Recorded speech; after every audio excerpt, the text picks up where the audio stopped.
A reading from the Gospel of Luke, chapter 5. One day, as Jesus was standing by the lake of Gennesaret, the people were crowding around him and listening to the word of God. He saw at the water's edge 2 boats, left there by the fishermen, who were washing their nets. He got into one of the boats, the one belonging to Simon, and asked him to put out a little from shore. Then he sat down and taught the people from the boat. When he had finished speaking, he said to Simon, "Put out into deep water, and let down the nets for a catch." Simon answered, "Master, we've worked hard all night and haven't caught anything. But because you say so, I will let down the nets." When they had done so, they caught such a large number of fish that their nets began to break. So they signaled their partners in the other boat to come and help them. And they came and filled both boats so full that they began to sink. When Simon Peter saw this, he fell at Jesus' knees and said, "Go away from me, Lord, I am a sinful man." For he and all his companions were astonished at the catch of fish they had taken, and so were James and John, the sons of Zebedee, Simon's partners.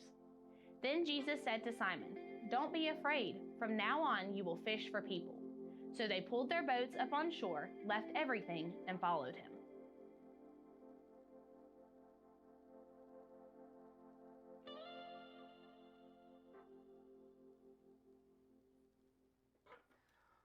Well, good morning, everybody. My name is Nathan. I'm on staff here at the church. And to get us started, I want to ask you something that you've probably already been thinking about since it's the beginning of the year, which is, what story do you want this year to tell for your life? That we all want our lives to tell a good story. It's the kind of changes that all of us want to make in our lives. We want to have a good story, and we're kind of hoping that it'll be like a great story, like, you know, the Disney Pixar classic Toy Story. Like, that's a great story, right? You know, Disney's got a whole bunch. We got Beauty and the Beast and Lion King. But a lot of us end up with more like mid-2000 Disney films like The Country Bears, which is a movie, until I put that up on screen, you forgot existed. Disney collectively burned it out of all of our brains. It was that terrible. And some of us, we end up with a Country Bears kind of story. Now, I don't know if you've seen the latest Disney movie, Wish, or not. I don't know if you guys have seen this movie. It was out in theaters. I think it's out in theaters right now. And I'm not going to comment on the quality of it. Yes, I will. It's terrible. But I'm not really talking about the movie review here. I'm just here to say, if you don't know what the story is about, this thing should have been a home run. It is like the most American movie ever made. The basic premise of the movie is that there's a kingdom where everybody has a wish, everybody has a dream for how their life is going to go, and there's a king, and he can grant all the wishes, but the king only chooses to grant the wish of some people, and so the people revolt, and the people decide, well, we've got to make sure everyone gets to have their wish and their dream and their story go the way that they would want it to go. But it's a bad story. See, what it is we all want to be able to determine the kind of stories our lives tell. It's really the American dream and promise is, no matter what story you're born into, you can make your own story. You can make it work out for you. And a good preacher at this point would say, and I'm going to teach you today how with Jesus you can get the story that you want. But I ain't a good preacher, so I ain't got that for you. What I got instead is to say that what most of us want is we want the ability to define our stories for ourselves. What I mean is, I want to decide what's a good story. What kind of life would be good and pleasing for me? What would make my life good and meaningful? It might be a great career, right? And so you think, if I can get a great career that not only provides a solid income, but, kind of is my dream job. That kind of leaves me with all the things that I wanted, all the respect and admiration from other people, that I feel meaningful when I go to work. Or it might be that, I want a good family where you all have strong relationships and you enjoy being together. Or some of you in my generation at least, but let's be honest, not just my generation, you want a good story without kids, right? You're saying my good story would be one where I don't got any kids. It's not that you don't want family, just mom and dad was not really the idea you had for your life. And so you're thinking, well, I just love a life where I don't have kids. Or if you got kids, I can get them kids gone. If I can get them gone, that'd be a great life for me. Or maybe it's some kind of romantic relationship. And the truth is, even now, romantic relationships are things we can define however you want to define them, right? In fact, we have a whole term around it, which is define the relationship. You can have romantic, sexual encounters, never ever define the relationship. Maybe that's what you want. Maybe you want a specific title. Maybe there's a specific place that you're trying to get to, something you want to achieve. Or maybe it's a restful and enjoyable retirement that you're trying to work for. Maybe you thought, hey, if I could be entrepreneur, if I could be partner at the firm, then all of a sudden everything would kind of be the story that I want it to be. It might be a standard of living you want to achieve. It might be the luxury of taking as many vacations and trips as you want, or as many purchases as you want to have, and you don't even have to think about the cost. That's kind of the dream. I can just go out and spend the money, and I don't even have to think about it because there's plenty others out there. It might just be this undefinable feeling that you're pursuing, and you think, well, when I get there, then I'll know this was my dream. This was my wish. And what all of us are hoping for, not just the children who go see the movie Wish, what all of us are hoping for is that I'll be able to get that dream. I'll be able to get the story that I always thought I really wanted. And what most of us think the good life is me having the ability to define for myself and to pursue my definition of what the good life is. No one should ever tell me, hey, don't pursue that. Because if it's my dream, who's to tell me I shouldn't be able to go and accomplish it? As Americans, this is what we call freedom. Life, liberty, and the pursuit of happiness. Whatever I dream, I should have the freedom to go after it. I should get to pick my story. And I should never have to live a story that I would never choose. It is somehow a great tragedy if I end up in a story that I would never want. If I end up with a dream that I never dreamed up. This is what most of us live, which of course never really works out because all of us get handed a story. Because no one would have chosen a story where you got served divorce papers. No one would have chosen a story where you were cheated on. No one would have chosen a story where you got the diagnosis you got, or someone you loved got the diagnosis they got, or you were left to care for a parent or a spouse with dementia. Some of us were born into stories of abuse and neglect and abandonment that we would have never chosen for ourselves. You probably never planned on being a single parent, if that's your story, or losing the job of your dreams that you worked at for 30 years, and then all of a sudden it was just gone right before you could have started drawing on the pension. Other people in our world are born into poverty and hunger, living disadvantaged lives that the rest of us take for granted. Who would choose that? Well, they didn't. They got handed a story. But we hate the idea that we're handed a story because we instead choose to believe in an American dream. And anyone, despite their circumstances, despite the story you were born into, you should be able to pull yourself up by your bootstraps. You should be able to make the story happen for you that you always wanted to happen for you. And we don't realize it, but what we've done is we've turned life into a never-ending pursuit of whatever we can imagine will make us happy. And the problem with that is you can always imagine a little bit more. Because you got the job you thought you wanted to have. And somehow you imagined something else. You got the spouse you always dreamed of. And then suddenly you started imagining something else. You got everything you really wanted, and it turned out that wasn't enough. And so most of us live pretty anxious most of the time because if my story is up to me and I'm unhappy, I'm doing something wrong.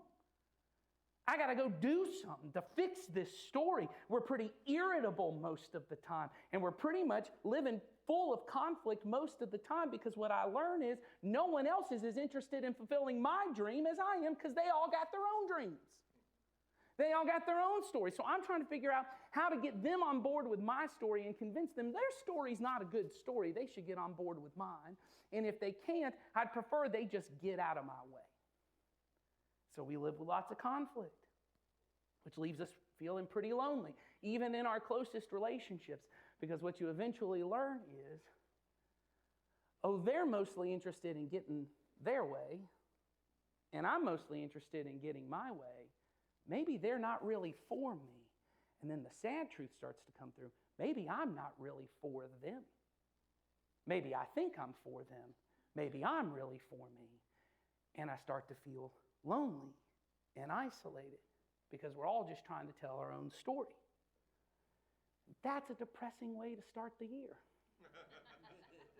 But to be a Christian, to be a follower of Jesus, is to accept we all get handed a story. We all were born into a story that began long before we were ever even born. Long before the first human was ever even born. The story of the Bible is a story of creation, fall, and redemption, and it all started before any of us were here. It's a story we were born into. It's the story of a good God making a good world where He and the human beings that He lovingly created in His image, He desired for us to be with Him. That He gave us power and authority, or as your Bible probably says it, dominion over the creation. That the goal was that human beings and God would lovingly interact with one another, cooperate with one another to rule over this creation.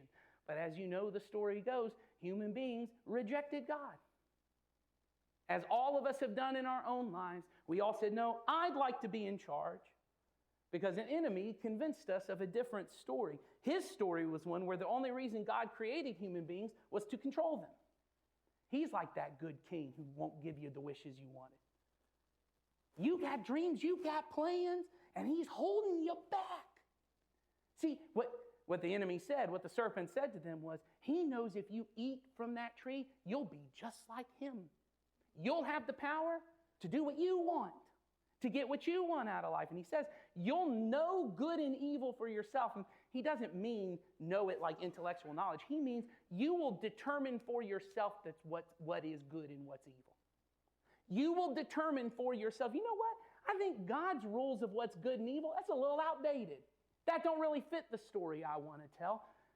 So maybe I'll determine that this is fine. I like it. Everyone else seems to like it. This is good. This is fine. This is the way it goes. Everything's good. The myth is the ability that I could define what a good life is for myself. And human beings bought into this story. We reject God's authority. Sin enters the world. It wreaks havoc on the good creation that God creates. All the brokenness in your story, all the brokenness in my story, most of which was brought on by me, was brought on by you, but you also know you got handed some other people's brokenness because they made some decisions and it affected you. All of that is a result of this rebellion. It's a result of this sin. And then Jesus came. And through His life and His death and His resurrection, He crushed the power of the enemy. He crushed the power of sin and death. He defeated the enemy. He made a way for us to live in freedom, to be free of the power of sin. But freedom in Jesus is not American ideas of freedom. It is not the freedom to choose your own story for yourself. Freedom means that we are free from living as if I'm the one who has to create my own story. I am free from living from the idea that if a good and pleasing life exists, I'm the one that has to go get it by any means necessary. I am free to trust and enjoy the life that God has given me. It's the freedom to live into the story that God has been telling since the beginning of the world. A story that is all about God wanting interactive life with you and with me.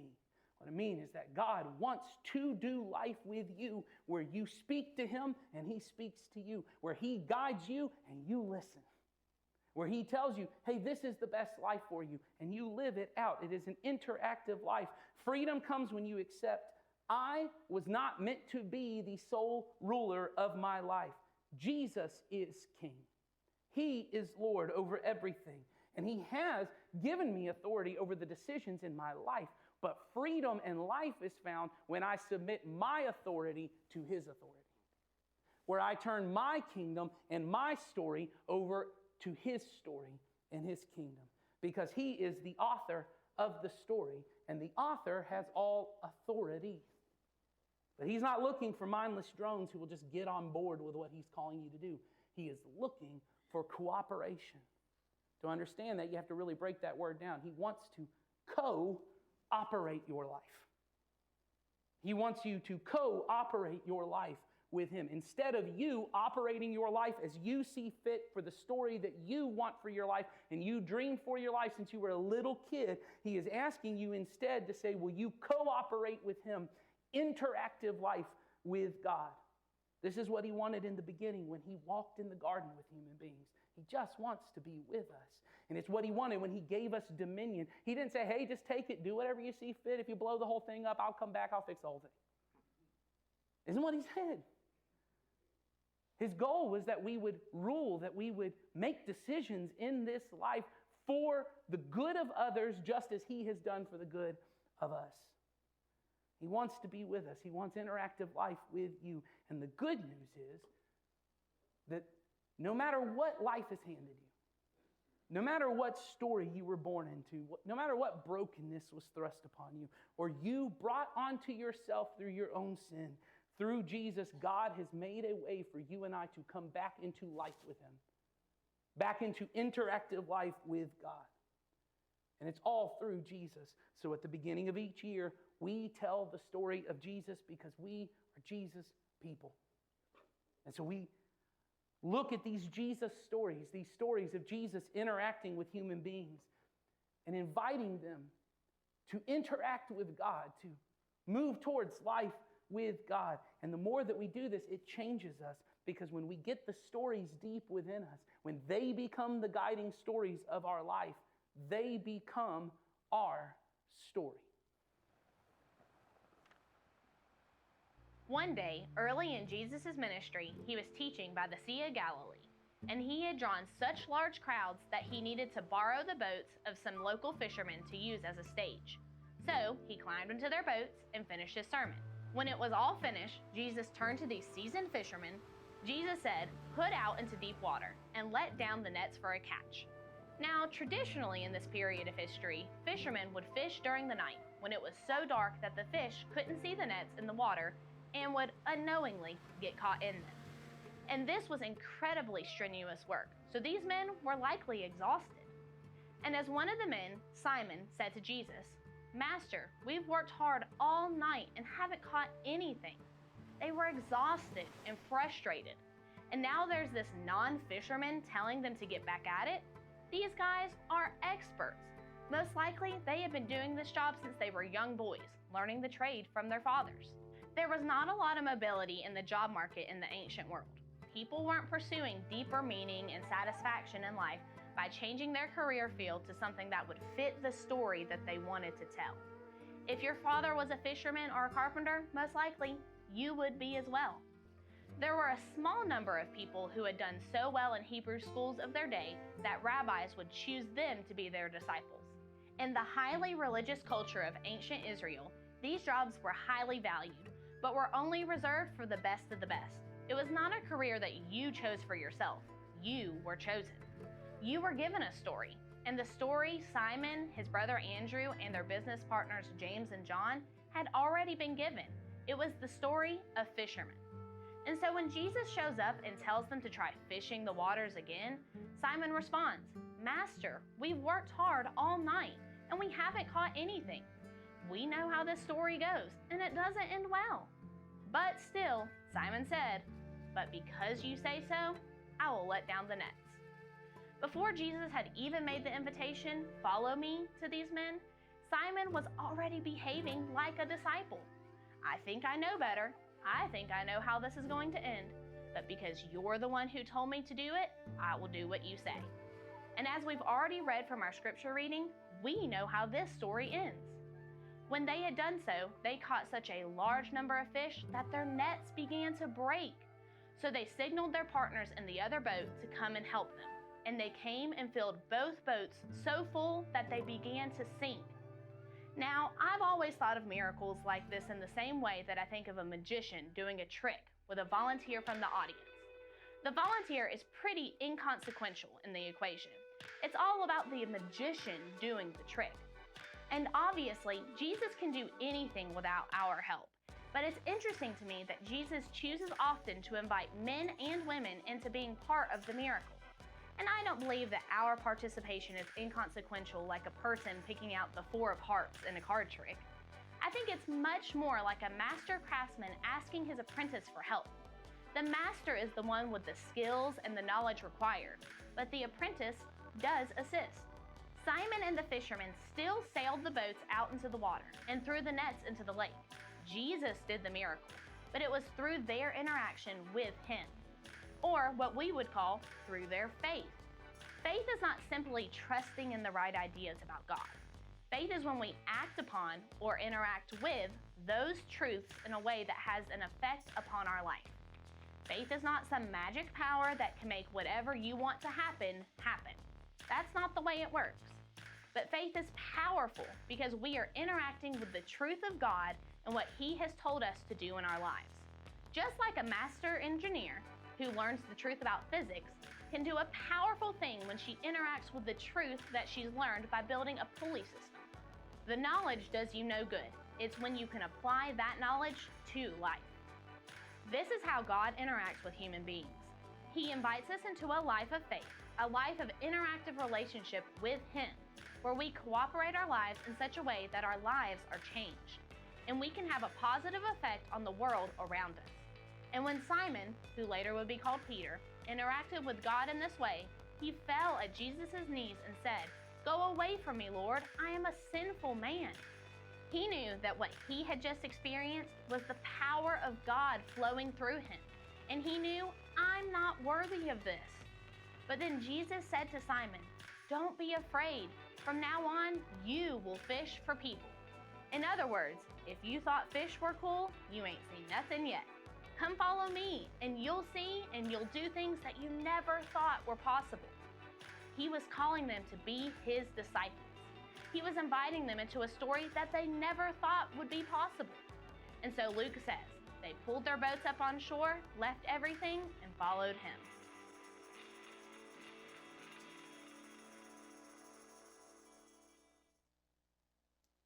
So the story you just heard is one of the most familiar stories that gets told around the church all the time. In fact, if you haven't been to church, you won't know this, but that story is so well known that at least when I was growing up and going to church, I didn't become a Christian until I was in college, but my mom made sure I went to church all the time. This was so well known. There was a song that they put with this with. Any of you know the song that I'm talking about? There's a little song that goes with this story, and it goes like, "I will make you." Yeah, that was terrible. That was really terrible. So only a handful of you know, "I will make you fishers of men, fishers of men, fishers of men." Now you'll notice they thought we were stupid back in the day, so we had to repeat it over and over and over. "I will make you fishers of men if you follow me." And then because they thought we might have that part, they did give us 2 lines of chorus. "If you follow me, if you follow me." But we were stupid. "I will make you fishers of men if you follow me." Now, my name's Ed. I'm one of the pastors here, and that's what's left of all of my musical ability at this point in life. 60 years in, that story sticks in my head, and every time I read it, that's what I think about, that little song. I think about how that got drilled into me, and now you know why, because it was simple and repetitive, and it's an earworm, and it just sticks with you. But while I don't really like the song that much, I love the message of the song that Jesus invites people, hey, if you'll follow me, I will give you a way better story than what you're trying to do. If you will follow me, I will totally rewrite your story into the one great story that's already been told long before you were born. Little did I know 60 years ago when I wasn't even a Christian and my mom was forcing me to church and I would always lie and be sick and I would stay home as often as I could and they would fight with me to get me to go. Little did I know 60 years later that I'd still be teaching people about this story. And I've taught this story many, many, many times over the last 40-something years of my life. And one of the interesting things to me at this point in my life is not that people don't understand the story, that Jesus calls people and he invites them into a whole different way of life. There is a part of the story that every time you teach it, people, and particularly modern people, I guess, which is all I've ever talked to, they just can't get in their mind. And they try to rationalize away and they try to think about a different kind of way to make it fit into their life. Because I've got a story, and so it's not, by the way, the miracle. I think most people think if there is a God, he can do supernatural kind of things, and maybe they don't know how the whole thing take place. And I've actually heard some people talk about Jesus just had a way of seeing the fish down in the water, and he had like a bass profinder under his robe or something. I don't know.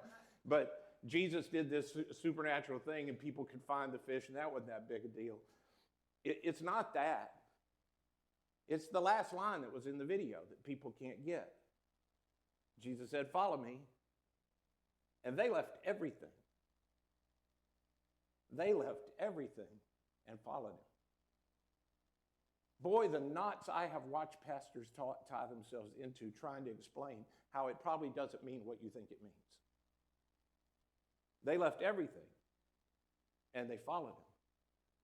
And the reason it doesn't make a whole lot of sense, and the Bible doesn't give us all the details of this, but if you read the whole story of Jesus, you get some of these details.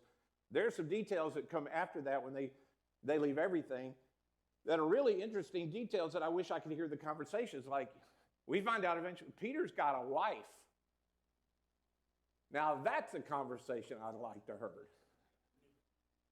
Hey, I was down the beach and we caught all the fish, more fish than I've ever caught before, and this guy said, "Come follow me," and I'm going to go do it. No, you're not. Oh, yeah, I'm going to go follow him. And he did. Now, what that tells you in some part is because we learned she's still with him later. She also had some faith because, she's counting on Peter for everything. She can't work. She's a woman.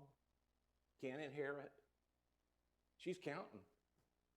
And Peter leaves everything. Now, maybe you can't imagine, but I can imagine because I grew up on a pretty large family farm. I was the only son, and I can imagine James and John going back to their dad who had this family fishing business. He's going to hand off to them. I can imagine as the only son walking up to Zebedee and saying, "Hey, Dad, you can't count on me anymore. I ain't going to be here. I'm going to follow him."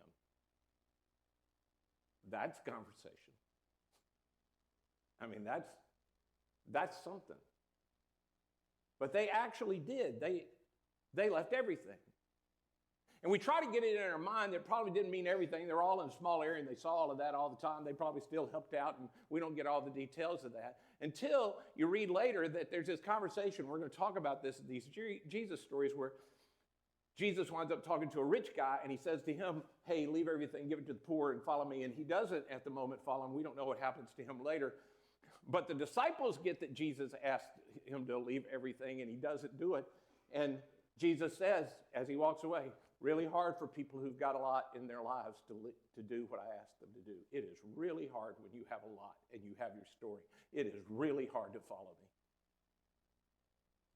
He said it's like a camel going through the eye of a needle for people who've got their life all planned out and they got all the stuff together and they got money and stuff. It's hard. And the disciples got it, and it's like Peter wants a pat on the back, which he often did. He says to Jesus, "Well, what about us? We did it." If you think Peter didn't leave everything, Peter says, "Hey, we left houses and families and everything for you. What about us?" So they actually did what we often think maybe it didn't mean what it means. It means it.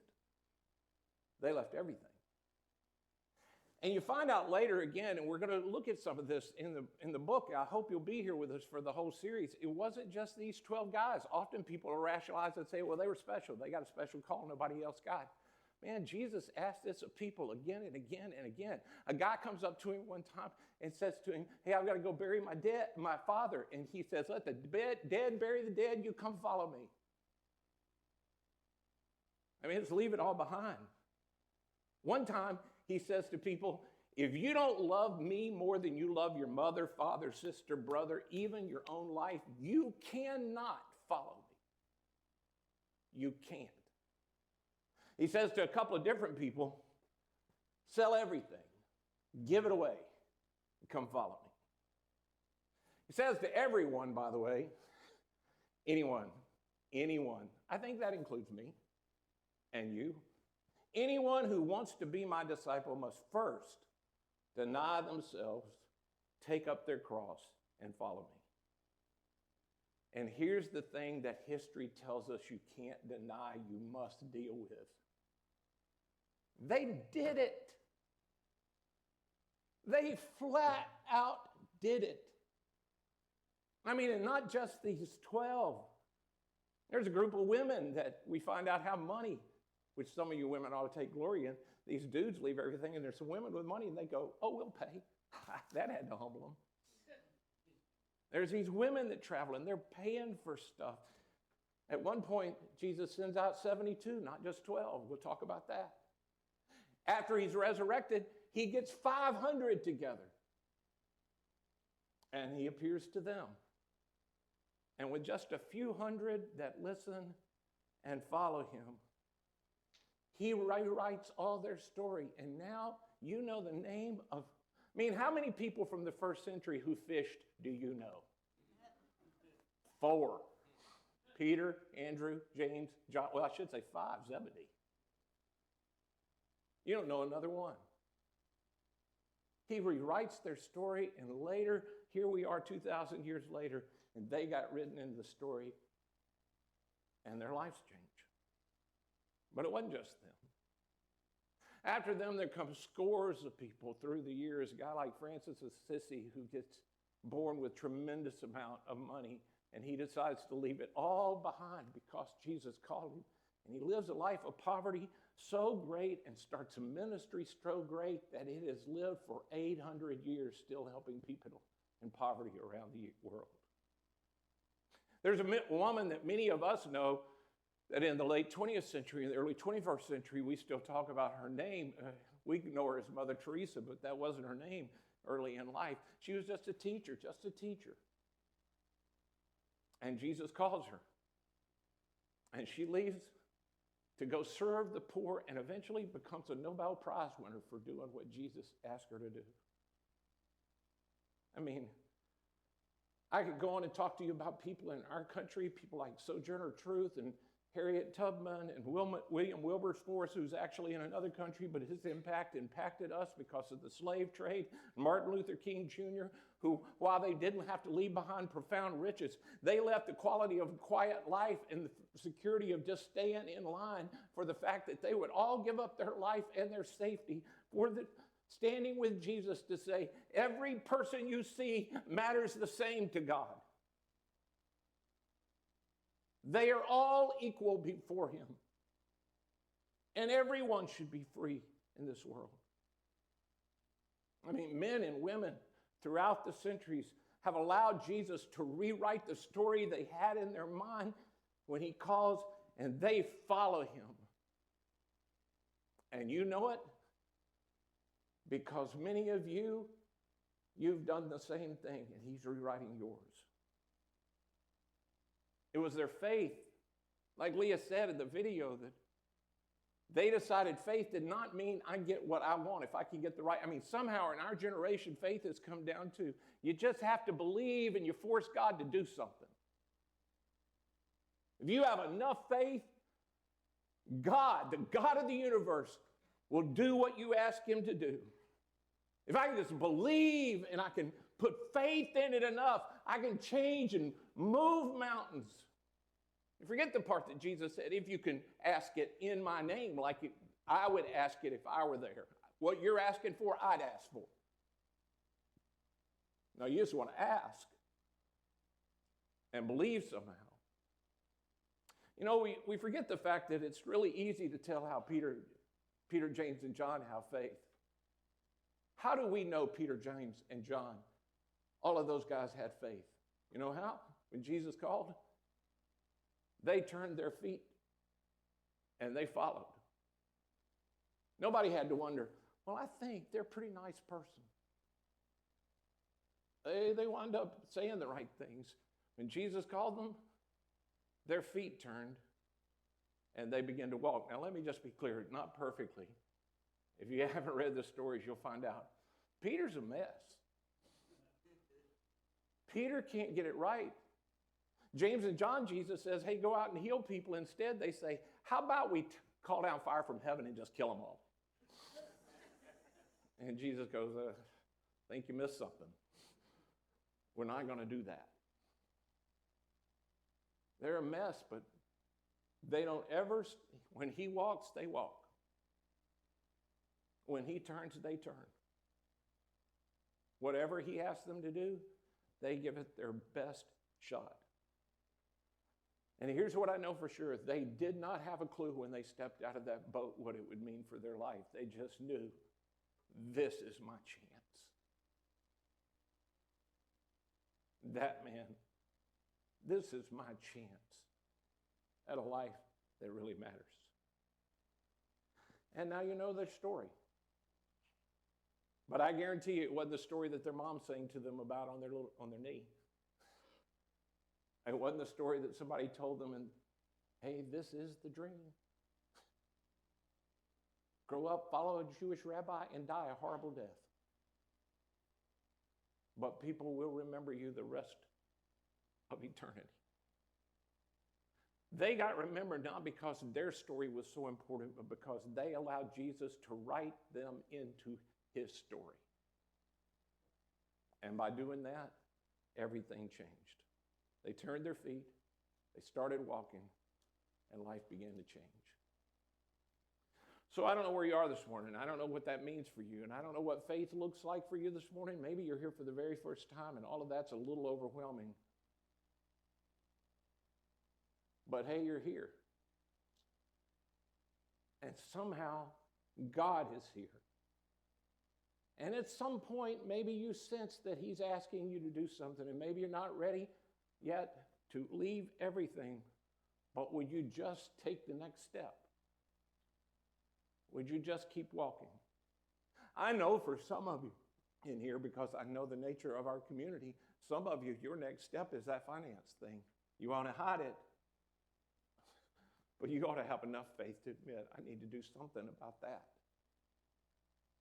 I ought to follow Jesus enough to admit, I need to figure out how he wants me to do this thing. For others of you who've been around here long enough, and you're trying to figure out where do you fit in around here, you ought to go to the Next Step Center and figure all of that out. I'm not in charge of your life, thank God. But I know this, there is only one story being told in this world.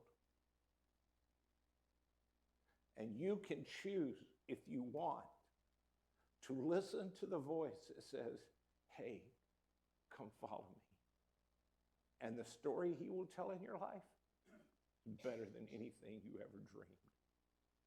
But you got to turn your feet and follow him. So we're going to give you some time to reflect on that. Jason's going to come and talk to you. Lead you in a prayer of reflection.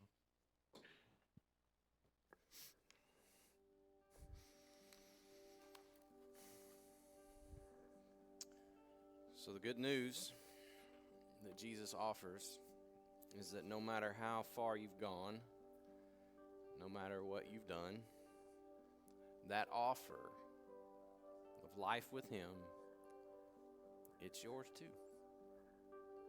It's available to you. And like Ed said, all you got to do is just turn your feet towards him. Just take a step, start walking. And the good news is the moment you do that, the first step you take will be met with God's love and God's grace. His power and his presence will be right there with that first step. And it will be more than you could ever do alone. So the question I want you to sit with for the next few moments is, what is your next step? How can you take a next step toward Jesus today. And like we've been saying all morning, maybe this is brand new for you. Maybe you're new to faith, you're not sure what this is all about or what you even believe about God, but today you felt something drawing you towards that new kind of life. So can I suggest that maybe in that moment, that drawing that you felt, God is actually speaking to you. And in just a moment, I want to give you just some seconds of quiet so that you can talk to God. Or if you're not ready to talk to him, just reflect. Let him keep talking. Think about what you've experienced and what that next step might be. I want to call your attention again to that card that's on your chair, and you'll see there's a place for you to sign up for that 1-hour experience we call Next Steps, where you can just investigate life with Jesus, what life with our church looks like. Take that card, sign your name there, give us a way to contact you, and let us know you're ready to take that step, and then on your way out, you can drop it in the bucket. And again, if you're trying to figure out faith, you're new to our church, and you just want to know more, that's the thing to do. You're going to meet some people. You're going to figure it all out one step at a time. Or, can I say to some of you, you've been around our church for a little while. Some longer than others, but the truth is you used to be involved. You used to be taking steps with Jesus, but not anymore. Something happened along the way. Life happened. And you no longer serve, or you no longer attend that small group that you used to be a part of. And you know, we believe that life with God is not where you are right now. Life with God is not you and him. It's a we, together. A community with Jesus at the center. So, what better time than the beginning of the year for you to take a step back into the community that you're invited into? I want to invite you to check the box on that card and drop it in the bucket as well, and we'll get you started back taking your next steps. Or maybe you're here and you're doing all this stuff, and God's been leading you to take a next step on your own with him that's different. Whatever that step might be, would you talk to God in the following silence and follow wherever he leads? And after you've had that time of prayer and that time of silence, our band's going to come back and they're going to sing a song with us that talks about life with God and the metaphor that Jesus used himself. Jesus talked about a branch being connected to a vine. And he said our job is one thing: just abide, or just remain, or just live connected to God and just depend on him. We're going to sing about that together. But right now, take the moments of quiet, talk to God, reflect, and then we'll sing together.